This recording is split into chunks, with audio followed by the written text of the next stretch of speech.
ఆంధ్రప్రదేశ్లో వైఎస్ఆర్సీపీ నాయకులకు వరుసగా దెబ్బ మీద దెబ్బ తగులుతుందా? దాన్ని కవర్ చేయడానికో లేదంటే దాన్ని వెనకేసుకొచ్చే విషయంలో జగన్మోహన్ రెడ్డి గారు కూడా ఒక్కొక్కసారి రాంగ్ స్టెప్ వేస్తున్నారు. మొన్న సిద్దిరి అప్పలరాజు విషయంలో అదే జరిగింది అనేది యావత్ రాష్ట్రం మొత్తం చెప్పుకుంది. ఇప్పుడు తాజాగా మళ్ళీ ఆలూరు ఎమ్మెల్యేకి సంబంధించి విరూపాక్షి అరెస్టు. ఆయన తెలుగుదేశం పార్టీ నేతల ఇంటికి వెళ్లి మరీ దాడి చేశారు, అది కూడా మహిళ మీద దాడి చేశారు అనేది అర్ధరాత్రి వచ్చి ఈయన్ని అరెస్ట్ చేసి పోలీసులు తీసుకెళ్లారు. అర్ధరాత్రి వచ్చి పోలీసులు అరెస్ట్ చేసి తీసుకెళ్లడం అనేది తప్పుపడుతున్నారా, లేదంటే నిజంగా ఆయన దాడి చేసిన విషయాన్ని అది కూడా అసభ్యంగా ప్రవర్తించారు, అభ్యంతరకరంగా ఆమె మీద దాడి చేశారు అనేది దాన్ని వెనకేసుకొచ్చే ప్రయత్నం చేస్తున్నారు? అసలు వైసీపీలో ప్రజాప్రతినిధులు కానీ ఎమ్మెల్యేలు కానీ టార్గెట్ అవుతున్నారా, లేదంటే వాళ్ళు నిజంగానే అరాచకాలకు పాల్పడుతూ వైసీపీ పరువు తీస్తున్నారా? ఇది అంశం మీద చర్చించే ప్రయత్నం చేద్దాం. సార్, మొన్న తమ్మినేని గారి వ్యవహారం అదొక టైపు, మన సిద్దిరి అప్పలరాజు వాళ్ళ కుమారుడు యాక్సిడెంట్ అదొకటి, అలాగే గుంటూరులో ముస్తఫా వాళ్ళ కుమారుడు అదొక కిడ్నాప్ కేసు, ఇప్పుడు ఈ విరూపాక్షి ఎమ్మెల్యే, ఆలూరు ఎమ్మెల్యే. అంటే ఏం జరుగుతుంది వైసీపీలో? అసలు నిజంగా టార్గెట్ ప్రకారమే కక్ష రాజకీయాలు అనుకోవాలా, వీళ్ళే తప్పులు చేసి పరువు తీస్తున్నారా పార్టీ? అన్నిటిని ఒకే ఘాటును కట్టడం కరెక్ట్ కాదు. ఏది రైట్ అదే అది రైట్ అనాలి, ఏది రాంగ్ అయితే అది రాంగ్ అనాలి. ఇప్పుడు సిద్దిరి అప్పలరాజు విషయంలో అతను చేసిన తప్పు, యాక్సిడెంట్ని వెంటనే తీసుకెళ్లి తన కొడుకుని పోలీస్ స్టేషన్కి తీసుకెళ్లి సరెండర్ చేస్తే స్టేషన్ బెయిల్ ఇచ్చేసి ఉండేవాళ్ళు, లేకపోతే కోర్టులో వెంటనే బెయిల్ వచ్చేసి ఉండేది. ఎందుకంటే కొత్తగా ఎల్ఆర్ తీసుకున్న కుర్రోడు చేసిన యాక్సిడెంట్ అన్నది. అలాగే ఆ కుటుంబానికి పరిహారం ఇచ్చి ఉండేవాడు, అది పాజిటివ్గా జరుగుండేది. కానీ అలాంటి యాజ్ ఇష్యూ టైంలో మేము ప్రతిపక్షంలో ఉన్నాం, ఏదో కేసులు పెడతారన్నటువంటి భయం ఉంటుంది. రెండో పక్కన అవతల నుంచి ప్రెజర్ పెరుగుతుంటే ఆ తప్పుడు నిర్ణయం తీసుకున్నారు. అందులో భాగంగా కేసులో సాక్ష్యాల తారుమారు చేయబోయారు. అది ఖచ్చితంగా క్రైమ్. ఆ కేసులో వాస్తవంగా చెప్పాలంటే వాళ్ళ అబ్బాయి కంటే ఈయన మీద ఎక్కువ కేసు అవుతుంది. ఒక కేసుని తారుమారు చేయబోయారన్నటువంటి. కాబట్టి ఆ ఆస్పెక్ట్ లో చూసినప్పుడు ఇంకోటి, జగన్ నిజంగా అక్కడికి వెళ్ళినప్పుడు మాట్లాడిన మాట 18 ఏళ్ళ లోపు అన్నాడు. అది జరిగితే అసలు వాళ్ళ నాన్నకి ఇంకా చాలా సీరియస్ అవుతుంది. కాబట్టి నడుస్తుంది. ఆ విషయంలో సిద్దిరి అప్పలరాజు తప్పు ఉంది కాబట్టి అతన్ని అరెస్ట్ చేయడంలో తప్పేం లేదు. తమ్మినేని సీతారాం విషయంలో అది సివిల్ డిస్ప్యూట్ ని, అది కూడా దాన్ని ఏమంటారు, సివిల్ సూట్ నడుస్తుంది. సివిల్ సూట్ నడుస్తున్న కేసుని క్రిమినల్ కేసుగా మార్చడం ఖచ్చితంగా కుట్రపూరితమైనటువంటి కేసు. అందులో వీళ్ళు ఏ డబ్బులు ఇవ్వకుండా, ఇప్పుడు మనం ఎవరైనా నొక్కేయాలి అనుకున్నాడు అనుకుందాం, వీళ్ళు నొక్కేయాలనుకున్నప్పుడు అవతల ఉన్న వాళ్ళకి డబ్బులు ఇయ్యరు కదా. ఒక మహిళ పేరుతో 37 లక్షల రూపాయలు డబ్బులు ఇచ్చి కొనుక్కున్నారు. ఆ మహిళ ఇంకొక అతనికి సంబంధించినటువంటి భూమిని వాళ్ళ అమ్మాయిని అని చెప్పి తను రాయించుకుని అక్కడ కాగితాలు తెచ్చుకుంది. తను చీటర్. ఆ చీటర్ దగ్గర మోసపోయారు వీళ్ళు. ఇప్పుడు జోగి రమేష్ వాళ్ళది కూడా అగ్రిగోల్డ్ భూములతో ఏమైంది, అది సివిల్ ఇష్యూ. అంటే అక్కడ లోపం, మోసపోయారు వీళ్ళు. ఎవరో అమ్మారు, తక్కువకి వస్తుంది కదా అని కొనేశారు వీళ్ళు. ఆ కొనేసిన దాన్ని 4 కోట్లు 40 కోట్లు అన్నారు. తీరా చూస్తే అది అంత లక్షల్లో ఉండేటటువంటి వ్యవహారం. నెంబర్ 1. రెండోది వచ్చేటప్పటికి దాంట్లో ఒకవేళ నిజమే అనుకుందాము, వాళ్ళ అబ్బాయి మీద కేసు పెట్టాలి కానీ వీళ్ళిద్దరి మీద కేసు ఎందుకు పెట్టారు, భార్యాభర్తల మీద? చివరికి ఇంట్లో ఉన్న కుటుంబ సభ్యుల్ని కూడా, మహిళల్ని కూడా రోడ్డుకి లాక్కొచ్చే దరిద్రం అనేది కరెక్ట్ కాదు కదా. ఆ విషయంలో వీళ్ళు తప్పు చేసింది, గవర్నమెంట్ తప్పు చేసింది. సిద్దిరి అప్పలరాజు విషయంలో సిద్దిరి అప్పలరాజు తప్పు చేసింది. అతన్ని వెనకేసుకు రావాల్సింది కరెక్ట్ కాదు, జగన్ చేసింది అక్కడ తప్పు అవుతుంది, ఇక్కడ వీళ్ళకి తప్పు అవుతుంది. మస్తాన్ రావు విషయంలో కూడా మస్తాన్ రావు తప్పు. అంటే వ్యాపారాలలో మాట మీద నిలబడటం, మాట మీద నిలబడకపోవడం అనేది ఎథికల్ ప్రాక్టీసెస్ కిందకు వస్తుంది. ఆ సొసైటీకి సంబంధించిన ఇంటర్నల్ మ్యాటర్ కిందకి వస్తుంది. ఇప్పుడు మనం ఎవరి దగ్గరకో డబ్బులు ఇచ్చాం, అడ్వాన్స్ ఇచ్చిన తర్వాత వాడు మనకి సరుకు అమ్మకుండా వేరే చోటకి అమ్మాడు. అప్పుడు కమ్యూనిటీ అంతా కూర్చుని ఇక పైన వాడికి ఏమి సరుకులు ఇవ్వకూడదు, వాడితో మనం వ్యాపార లావాదేవీలు నిర్వహించుకోకూడదు అనేటటువంటిది మాట్లాడుకోవాలి. ఇది ప్రొసీజర్. అంతేగాని వాళ్ళ అబ్బాయి చిన్నపిల్లోడు వాస్తవంగా ఫోక్సో కేసు పెట్టలేదు. ద్వారా అతన్ని పట్టుకొచ్చాం, వాస్తవంగా పట్టుకొస్తున్నప్పుడు బ్రేకింగ్లు వచ్చేటప్పటికి అర్జెంట్ గా పోలీస్ స్టేషన్ తీసిపోయారు. వీళ్ళు ఏమంటారు, పోలీసులు తప్పుడు కేసు పెట్టారు ఆయన మీద, పోలీస్ స్టేషన్కి తీసుకెళ్లారు కదా అని జగన్ కూడా అంటాడు. నువ్వెవడే తీసుకెళ్ళడానికి? ఇప్పుడు అతను మోసం చేశాడని నన్ను వ్యాపారాన్ని, నువ్వు పోలీసులు కంప్లైంట్ ఇస్తే పోలీసులు వెళ్ళి అతన్ని పట్టురావాలి. లేదా ఇప్పుడు ఏ రోడ్డు మీదనో మర్డర్ చేశాడని మేము పట్టుకొచ్చాము అంటే ఒక అర్థం ఉంది. వ్యాపారం చేసేటప్పుడు తన సరుకు తను తీసుకెళ్ళి అమ్ముకుంటున్నాడు. నీకే ఇవ్వాలన్నది అగ్రిమెంట్ ఉంటే నువ్వు సివిల్ సూట్ వేసుకోవచ్చు, లేదా నీ అసోసియేషన్ లో పెట్టుకోవచ్చు. అలా కాకుండా వాళ్ళు కేసుకు సంబంధించి బ్రేకింగ్ న్యూస్లు వస్తున్నప్పుడు అర్జెంట్ గా తీసుకొచ్చి అప్పచెప్తే ఆ ఇష్యూని డైవర్ట్ చేస్తున్నటువంటి వ్యవహారం ఇక్కడ. కాబట్టి అందులో మస్తాన్ రావుదే తప్పు అవుతుంది. మస్తాన్ ఆయన చేసిందే తప్పు, వాళ్ళ అబ్బాయి చేసిందే తప్పు. ఏదైతే పట్టుకురావడం అన్నట్టు. సరే వాళ్ళు మళ్ళీ కోర్టుకి వేస్తారు, కోర్టు బెయిల్ వచ్చేదాకా పరారీలో ఉంటారు. ఇది అందులో వైసీపీదే తప్పు అవుతుంది. విరూపాక్షి ఉదంతంలో మాత్రం అధికార పక్షాందే తప్పు కనబడుతుంది. ఎందుకంటే అక్కడ ఇసుకకి సంబంధించి ఒక పల్లె ప్రాంతంలో వచ్చినటువంటి గొడవ. ఇసుకని ఇంత గొడవలకి ఎందుకు తీసుకుపోతున్నారు? దోచుకుంటున్నారు కాబట్టి. అందులో పంచుకోవడం దగ్గర గొడవ వచ్చింది, రైట్. ఆ గొడవ వచ్చినప్పుడు అక్కడతో ఒక చల్లబరచాలి. కానీ ఇంటి మీదకి వెళ్ళి దాడులు చేయడం ఏంటి? ఆ దాడులు చేసిన దాన్ని పరామర్శించడానికి వచ్చిన వాళ్ళ మీదన ఎమ్మెల్యే సోదరుడు, ఎమ్మెల్యే కొడుకు మీద దాడి చేయడం ఏంటి? ఆ చేసిన దాని మీద అదేంటని చెప్పి అడిగితే ఎమ్మెల్యే మీదనే కేసు పెట్టి అరెస్ట్ చేయడం ఏంటి? ఇది విచిత్రంగా ఉంది. అది మొత్తం ఓవరాల్ గా ఈ ఎపిసోడ్ చూస్తుంటే అందులో ముందు వీళ్ళు చీర చేయించారు, ఎవరన్నా వెళ్ళి మహిళ చీర చేయించడం కోసం వెళ్తాడు ఎవడన్నా బేసిక్ గా. తీరా చూస్తే తెలుగుదేశం కార్యకర్త చేయించాడు అన్నది వీళ్ళు విజువల్ కూడా చూపెడుతున్నారు అక్కడ. ఇంకోటి, నువ్వు ఏ తప్పు చేయలేదు, పోలీసులు ఇంట్లో ఉన్న సీసీ కెమెరాలు నీకెందుకు లాక్కుపోవడం? అక్కడ ఉన్న ఫుటేజ్ ఎందుకు లాక్కుపోయినట్టు? అక్కడ ఉన్న హార్డ్ డిస్క్ ఎందుకు లాక్కుపోయినట్టు? అది దుర్మార్గం కదా. ఆ హక్కు నీకెక్కడ ఇచ్చారు? సీసీటీవీ ఫుటేజ్ లాక్కుపోవడం అంటే కృష్ణలంక మర్డర్ కేసుకి దీనికి ఏమైనా తేడా ఉందా? అది పోలీస్ స్టేషన్ లోనే ఇది ఇక్కడ అంతే. అంటే తప్పు చేసిన వాళ్ళే చేస్తారా తప్పు? అంతే కదా. నువ్వు అసలు సీసీటీవీ ఫుటేజ్ ఇంట్లో ఎత్తుకుపోయి హార్డ్ డిస్కులతో ఎత్తుకెళ్ళాడంటే ఖచ్చితంగా దుర్మార్గం చేసినట్టు. అది అంటే ఓవరాల్ గా అహంకారం, అధికార అహంకారాన్ని ప్రదర్శించారు. ఇందులో చూసినప్పుడు అధికార పక్షం తప్పు కనబడుతుంది. అప్పుడు కూడా కోవూరు, నెల్లూరు జిల్లా కోవూరు ఆయన మాజీ ఎమ్మెల్యే వైసీపీ సంబంధించి వాళ్ళ ఇంట్లో కూడా ఇలా ఇంటికి వెళ్ళి దాడి చేసినప్పుడు అప్పుడు కూడా సీసీ కెమెరాలు ఇవన్నీ పట్టుకెళ్ళిపోయారంట. ఇల్లు మొత్తం ఇది చేసేసి. అంటే ఏంటి సార్, అన్ని నియోజకవర్గాలు ఎమ్మెల్యేలు ఏదో రకంగా టార్గెట్ చేస్తున్నారా, టార్గెట్ అవుతున్నారు? ప్రాక్టికల్ గా ఏమైపోయిందంటే ఇదివరకు లేనిది ఇప్పుడు మరి అది మంచిదో చెడు. ఇప్పుడు చంద్రబాబు గారు తర్వాత తరం వస్తుంది, లోకేష్ తరం. ఇది లోకేష్ టైప్ ఆఫ్ పాలిటిక్స్ కిందకే అనుకునేటటువంటి ఇది ఉంటే ప్రమాదకరం. ఇప్పుడు రాజశేఖర్ రెడ్డి సెక్షన్ బాగుంది అనుకున్నారు జనం, జగన్మోహన్ రెడ్డిది బాగలేదని పథకానికి ఇచ్చారు. ఏమని? ప్రతీకార రాజకీయాలు చేస్తున్నాడు అని. ఈ ప్రతీకార రాజకీయం అనేటటువంటిది రాక్షసత్వం ఉండకూడదు. ఇప్పుడు 2014-19 మధ్యలో తెలుగుదేశం వాళ్ళు వైసీపీ వాళ్ళని ఇబ్బంది పెట్టారు. లైక్ చెవిరెడ్డి భాస్కర్ రెడ్డిని కొట్టి చెన్నై అంతా తిప్పి ఆ తర్వాత తీసుకొచ్చి వదిలిపెట్టి ఉన్నాయి. అట్లాగే అనేక మంది నాయకులు హింసించినటువంటి సంఘటనలు ఉన్నాయి. అయితే అవి ఫోకస్ చేసి పెద్దగా కాలేదు, నడిచింది. కానీ ఆ వాటికి ప్రతీకారం అన్నటువంటిది జగన్ టైంలో చేసుకొచ్చింది. అచ్చెన్నాయుడు అరెస్ట్, తర్వాత అయ్యన్న పాత్ర ఇంటికి సంబంధించి ఇట్లాంటి కొన్ని ప్రతీకారాలు చేశారు. తెలుగుదేశం టైంలో ప్రతీకారాలకే ఓట్లేసారా జగన్ కంటే నేను అట్లా అనుకోను. ఇది వన్ ఆఫ్ ద సెక్షన్ కింద చూస్తారు. సరే, జగన్ ప్రభుత్వం ఆ రోజున మాట నిలబెట్టుకోలేదు, ఆ కారణాల మీద అమరావతిలో జరిగిన కొన్ని దౌర్జన్యాలు ఇవన్నీ కూడా ప్రజలు వ్యతిరేకంగా ఓటేశారు. నువ్వు అలాంటి దుర్మార్గపు చర్యలు చెయ్యని వాడిగా, అలాంటి వాటి మీద చర్యలు తీసుకునేవాడిగా ఉండాలని కోరుకున్నాడు జగన్. కానీ జగన్ వాళ్ళ రౌడీజానికంటే ఈయన హయాంలో ఈయన ప్రభుత్వ రౌడీజం అంతకంటే ఎక్కువ చేస్తే విసుగు చెందారు జనం. ఏంటిది పద్ధతి అన్నటువంటి అది గ్రహించలేదు.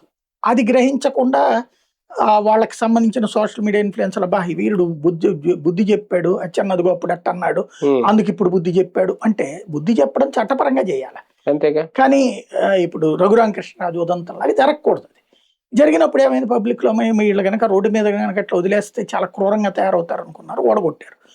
ఇప్పుడు తెలుగుదేశంలోని కట్టర్ కార్యకర్తలు, ఆ రోజున వైసీపీలో కట్టర్ కార్యకర్తలు ఎట్లయితే జగన్ రెచ్చగొట్టారు, ఇప్పుడు లోకేష్ నీళ్లు రెచ్చగొడుతున్నారు. బాబు ఏమీ చేయట్లేదు. ఫలితం ఏమవుతున్నదంటే ప్రతి ఊర్లో కూడా ఓ రౌడీయిజం నడుస్తుంది.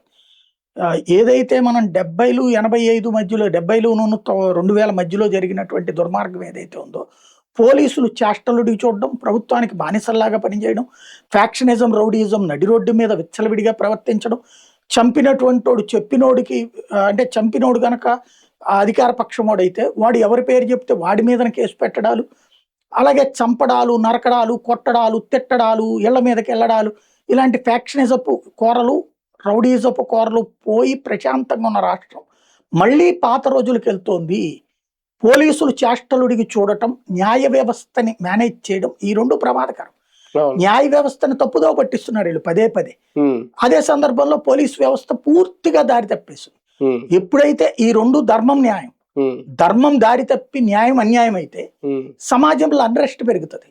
ఈ అన్రెస్ట్ అనేటటువంటిది రాష్ట్రానికి మంచిది కాదు, భవిష్యత్తు తరాలకి మంచిది కాదు. రెడ్ బుక్ లో పేజీలు తిరగేసే కొద్దీ ఇంకా భయంకరంగా, ఇంకా క్రూరంగా ఉండబోతుందా భవిష్యత్తు? ఇది రెడ్ బుక్ లో అనుకోవట్లేదు నేను. ఆ స్ఫూర్తి ఇప్పుడు కార్యకర్తలోకి వచ్చేసింది. మనం ఏ తప్పైనా చేయొచ్చు ఈ టైంలో అనేది. ఈ టైంలో తప్పు చేస్తే మనోళ్ళు కాపాడతారు అన్నటువంటిది. ఇది వీళ్ళ వరకు బాగానే ఉంటుంది. What next? పొరపాటును కనుక రేపు పొద్దున్న జగన్ వస్తే ఏమవుతుంది? అప్పుడు ఈ దఫా జగన్ మాట కూడా వినరు వాళ్ళ కార్యకర్తలు. రోడ్ల మీదనే కొడతారు, రోడ్ల మీదనే నరుకుతారు. అప్పుడు ఎటుకెళ్తారు మీరు? దేశం విడిచి పారిపోతారా, రాష్ట్రం విడిచి పారిపోతారా? పక్క రాష్ట్రానికి వెళ్ళి వదిలిపెట్టరు వీళ్ళు. ఎందుకంటే ఇలా కర్ణాటకలోనూ యాక్సెస్ బాగానే ఉంది, తెలంగాణలోనే యాక్సెస్ బాగానే ఉంది, తమిళనాడులోనే యాక్సెస్ బాగానే ఉంది. అక్కడ రాసుకోమంటారు కేసులు కావాలంటే. అలాంటి స్టేజ్ వచ్చినప్పుడు మీరు ఎక్కడికి పోతారు? ఏ క్రూరత్వం ఇప్పుడు మిమ్మల్ని కాపాడుతుంది? ఇప్పుడు ఏ క్రూరత్వాన్ని మీరు నెత్తిన పెట్టుకుంటే, ఒక సామెత ఉంది కదా, కత్తితో వచ్చినోడు కత్తితోనే పోతాడని. రౌడీయిజంలో బాగుపడ్డోడు నేను ఎవరిని చూడలే, ఫ్యాక్షనిజంలో బాగుపడ్డోడు నేను ఎవరిని చూడలే. మహా ఫ్యాక్షనిస్టుల బిడ్డలు పిచ్చనాయల్లాగా తయారయ్యారు వాళ్ళు. కొంత సంస్కారం ఆ తర్వాత వాళ్ళ అమ్మ నేర్పిన సంస్కారం, వాళ్ళ ఇంట్లో సంస్కారం నేర్పిన వాళ్ళు మొదలున్నారు ఇప్పుడు. అలా కాకుండా ప్రాణాలు తీయడం అనేటటువంటిది పరమ దరిద్రంగా, పరమ గొప్పగా భావించినటువంటి వాళ్ళు ఉన్నారు చూడండి, వాళ్ళందరూ పిచ్చేదోలాగా తిరుగుతున్నారు. ఈ కేసులు ఎదుర్కొంటున్న వాళ్ళు, అరెస్టులు ఎదుర్కొంటున్న వాళ్ళు, వైసీపీ నేతలు రేపొద్దున ఎన్నికల ముందు వీళ్ళందరూ ప్రజల దృష్టిలో జీరోలు అవుతారా, హీరోలు అవుతారా? ప్రజలు అవి పట్టించుకుంటారంటే, కేసు పెట్టబడిన వాళ్ళ పట్ల సింపతి పెరుగుతోంది కానీ కేసు పెట్టించుకున్నారు కాబట్టి వాళ్ళని క్రిమినల్స్ అని చూడట్లా. అంటే అలా చూసుంటే తెలుగుదేశం ఒక దుర్మార్గుడు, ఇతను ఒక నేరస్తుడు, ఇలా కిడ్నాపులు చేశాడు, లేదంటే మహిళల పట్ల అసభ్యంగా ప్రవర్తించాడు, ఇతన్నా రేపొద్దున మీరు ఎన్నుకునే నాయకుడు కానీ ఖచ్చితంగా వీళ్ళు ప్రచారం చేస్తారు. అది మైనస్ అవుదా వైసీపీ? కిందసారి టీడీపీ వాళ్ళ మీద అదే ప్రచారం చేసింది వైసీపీ. మైనస్ అయిందా ప్లస్ అయింది? అది ఆ చెన్నాయుడు గురించి ఎస్ఐ కుంభకోణం ఓపెన్ గా చూపించింది, మడ్రల గురించి రవీంద్ర గురించి చూపించింది, అట్లాగే ప్రతి ఒక్కరి గురించి చూపించింది కదా. ప్రజలు ఏమనుకున్నారు? వాళ్ళ క్రూరత్వం కింద చూశారు కానీ వీళ్ళ గొప్పతనం కింద చూడలేదు కదా. ప్రజలు అలాగనుకుని ఉంటే గనక ఇప్పుడు జగన్మోహన్ రెడ్డి మీద అన్ని కేసులు పెట్టారు. మరి జీవితంలో ఎన్నిక కాకూడదని కదా వీళ్ళు పెట్టించిన కేసులు. మరి జగన్ ముఖ్యమంత్రి అయ్యాడు, ఒకసారి ప్రతిపక్ష నాయకుడు అయ్యాడు, ఇప్పటికీ 40% ఓట్ బ్యాంక్ ఉన్నాడు అయ్యాడు. లేదు చంద్రబాబు నాయుడునే కేసు పెట్టి అరెస్ట్ చేసి జైల్లో పెట్టారు, ఏమైంది? పవన్ కళ్యాణ్ మీద 8 కేసులు 9 కేసులు పెట్టారు, ఏమైంది? వాళ్ళు అట్టంటోళ్ళు అనుకున్నారు జనం. జనానికి బేసిక్ గా ఒకటి పార్టీ విధానం, ప్రభుత్వ విధానం. ప్రభుత్వం ఇచ్చిన మాట నిలబెట్టుకుందా లేదా, నెంబర్ 1. రెండవది ఈ విచ్చలవిడితనాన్ని సమర్థించడానికి ఇప్పుడు ఫర్ ఎగ్జాంపుల్ ఇసుకదే ఉంది. ఇప్పుడు దీంట్లో ఇసుక గొడవే అనుకుందాం. ఇసుక చాలా బాగుంది, మా దగ్గర అసలు ఏ ప్రాబ్లం లేదని ఏ ఊర్లోనన్నా ఎవడన్నా చెప్పగలరా? మైనింగ్ ఇప్పుడు జగన్ టైంలో గనక ఈ కొండలు అయ్యా అన్నవరం కొండ లేకపోతే ఇంకోటి తెస్తే క్రిస్టియన్ కాబట్టి ఆ మత సంప్రదాయాలు నాశనం చేయడానికి రచ్చరచ్చ చేసి ఉండేవాళ్ళు. ఇవాళ వీళ్ళ ఎదురుగుండా కళ్ళ ఎదురుగుండా జరుగుతుంది. సింహాచలం కొండ తవ్వేసి, అన్నవరం కొండ తవ్వేసి, అన్నమయ్య కొండ తవ్వేస్తుండే. కొండలు తవ్వేసేస్తే దేవుడి గుళ్ళు ఉన్నటువంటి కొండలు, దేవుడి పైన ఉన్నటువంటి కొండలు. అంటే మన ఇక్కడ ఇదంతా ఎవడేం పట్టించుకోడు అనుకుంటే జనం అంత అమాయకత్వంగా ఉంటారా? కానీ రేపొద్దున్న జగన్మోహన్ రెడ్డి గారికి ఇవన్నీ ఒక పరీక్ష, లేదంటే భవిష్యత్తులో వీటిని ఎదుర్కోవడం కష్టమా? ఏం చెప్తారు ప్రజలు? చాలా రోజులు 3 ఏళ్ల తర్వాత కదా. ఈ లోపు ఒక్కోటి ఇప్పుడు జగన్ చేసినప్పుడు పాజిటివ్ చేసుకొచ్చాడు, అన్ని పాజిటివ్లు చేశాడు, కొన్ని చెడు చేశాడు. 20-30% చెడు చేశాడు, 70% మంచి చేశాడు. ఆ 70% మంచి పక్కకి వెళ్ళింది, 30% చెడే ఫోకస్ అయ్యి దిగాడు. వీళ్ళు 70% చెడు చేస్తున్నారు, 30% మంచి చేస్తున్నారు. సార్ టీడీపీకి కూడా గ్రౌండ్ లెవెల్లో కార్యకర్తలు అధిష్టానం కంట్రోల్లో లేకపోవడం వల్ల ఇవి జరుగుతున్నాయా, లేదంటే వాళ్ళకి తెలిసే ఇవి జరుగుతున్నాయా? అదేం కాదు, స్వయంగా ముఖ్యమంత్రి అంటే వీళ్ళ దాడులు చేసేసుకోవడం, కొట్టేసుకోవడం ఒకళ్ళనొకళ్ళు. స్వయంగా ముఖ్యమంత్రిగా ఉన్న చంద్రబాబు నాయుడు గారు మొట్టమొదటి మీటింగ్ లోనే పార్టీకి అనుగుణంగా మీరు నడుచుకోండి అని ఎప్పుడైతే ఐఏఎస్లకి ఐపీఎస్లకి చెప్పారో బ్యారికేడ్ తెరిచేశారు. ఒక ఉన్మాదపు బ్యారికేడ్ ఇది. ఎప్పుడైతే ఇది జరిగిందో పోలీసులకి వాళ్ళకి ఇచ్చిన సందేశం అది, సంకేతం అది. మా వాడు వస్తే పని చేయండి. మా వాళ్ళల్లో మా వాళ్ళు కొట్టుకుంటే, ఇప్పుడు తెలుగుదేశం జనసేన బీజేపీలో ఎవరైనా కొట్టుకుంటే తెలుగుదేశం వాడినే కాపాడండి, వైసీపీతో అయితే కనుక మా వాడినే కాపాడండి. మావాడు మర్డర్ చేసి వచ్చినా మీరు చూసుకోండి, మావాడు ఎవరినన్నా కొట్టొచ్చి వాడే కొట్టాడని కంప్లైంట్ పెడతారు, తీసుకోండి అనినే కదా ఇక్కడ. అంటే తెలుగుదేశం నాయకుడు ఏం చెప్తే అది వినమని చెప్పారు. అది ఎప్పుడైతే జరుగుతుందో పోలీసు ఏది న్యాయమో పోలీసు డిసైడ్ చేయాలి. వాటిట్లలో ఎలాగ ఉండాలంటే ఇలాంటి ఇష్యూస్లో ఇప్పుడు చంద్రబాబు గారు 2004 ముందు చేసిన పని ఏంటంటే, వాళ్ళ కార్యకర్తలైనా ఏ కార్యకర్త అయినా సరే పోలీసు ఉన్నతాధికారికి నివేదిస్తాడు. ఉన్నతాధికారితో ముఖ్యమంత్రి కార్యాలయం నుంచి ఒకడు ఫాలోఅప్ చేసేవాడు. చేసి సార్ మనోడిదే తప్పు అంటే సరే కానీ అనేవాడు. అప్పుడు తెలుగుదేశం వాళ్ళనైనా సరే కేసులు పెట్టమనేవాడు కానీ వదలమనేవాడు కాదు. ఇప్పుడు తెలుగుదేశం వాళ్ళందరూ సత్పురుషులు, వైసీపీ వాళ్ళందరూ దుర్మార్గులని మనం పేపర్లో రాయించుకోవచ్చు. కానీ జనం కళ్ళెదురుగుండా జరిగే సంఘటనల్ని ఎలా దాచేస్తారు, ఎలా మార్చేస్తారు, ఎన్ని రోజులు చేస్తారు? కాబట్టి కొన్ని రోజులు బాగానే ఉంటది, వెక్సేషన్ పెరిగిపోతుంది. వెక్సేషన్ ప్రమాదకరం. విరూపాక్షి విషయంలో, ఎమ్మెల్యే విషయంలో వైసీపీకి ఒక మచ్చ ఏమన్నా పడిందా ఆ నియోజకవర్గం వరకు? తెలుగుదేశానికి మచ్చబడింది అనుకుంటున్నాను నేను, అంతకు మించి ఏం లేదు. ఎందుకంటే అతన్ని ఇంటి మీద దాడి చేయకుండా చట్టపరంగా వ్యవహరించుంటే కరెక్ట్గా ఉండేది. ఇప్పుడు ఫర్ ఎగ్జాంపుల్ గొడవ జరిగింది అన్న, నోటీస్ ఇచ్చి ఏందయ్యా అని అడిగితే ఇంకోటి అక్కడ ఎప్పుడైతే వాళ్ళ ఇంట్లోది సీసీ కెమెరాల ఫుటేజ్ లాక్కెళ్ళారు, అది పోలీసులు తప్పిదం కిందనే. కానీ ఇక్కడ మహిళా కార్డు వాడడం, బాధితురాలతోనే కంప్లైంట్ చేయించిన తర్వాత అప్పుడు ఈయన అరెస్ట్ చేయడం. ఇప్పుడు అక్కడ అమ్మాయి ఎవరు, తెనాల్లో అప్పుడు జరిగింది ఎలక్షన్స్ ముందు, ఒక అమ్మాయికి జగనన్న టైంలో ఇల్లు వచ్చిందని చెప్తాను దారుణంగా ట్రోల్ చేస్తే మాట్లాడింది, తెలుగుదేశం అతన్ని అరెస్ట్ చేశారు. ఏమైంది ఇక్కడ? ఇతను చించాడని చెప్పేసి వీళ్ళు చెప్పారు. ఆ వీడియో చూస్తుంటే తెలుగుదేశం అతనే ఉన్నాడు. కానీ కేసు అయితే అది సహజంగా జరుగుతుంది. అది జరిగినప్పుడు ఆటోమేటిక్ గా రేపు పొద్దున పబ్లిక్ లో నెగిటివ్. ఇప్పుడు కేసులు ఏవైనా సరే మనం పెట్టచ్చు. ఇప్పుడు వాళ్ళ పేరేంటి, ఇది వరకు రెగ్యులర్లకు సంబంధించి పెద్ద గొడవ జరిగింది ఢిల్లీలో. చివరికి అతన్ని రాజీనామా చేయించి అంతా చేశారు. కోర్టు వాళ్ళ కేసు కొట్టేసింది, తప్పుడు కేసు అనేసి. తప్పుడు కేసులు ఎన్ని రోజులు నడుపుతారు? అవును, ఇప్పుడు కూడా అదే జరుగుద్దేమో. రైట్, చూద్దాం. మొత్తానికి ఎమ్మెల్యే విరూపాక్షి అరెస్ట్ కు సంబంధించి జగన్మోహన్ రెడ్డి గారు అయితే సీరియస్ అయ్యారు. దీని మీద అక్రమ కేసులు బనాయించారని. కానీ ఇది ఉల్టా కేసు పెట్టారా, లేదంటే నిజంగా వాళ్ళు దాడి చేసుకుని ఈయన లాగారా, దీని వెనక అసలు ఏంటి రాజకీయం ఏంటి అనేది ఇంకా ముందు బయటకు రావాలి. రెడ్ బుక్ రాజ్యాంగం నడుస్తుంది అనేది వీళ్ళు చేస్తున్నారు. ఏం జరుగుద్ది ఇంకా భవిష్యత్తులో చూద్దాం.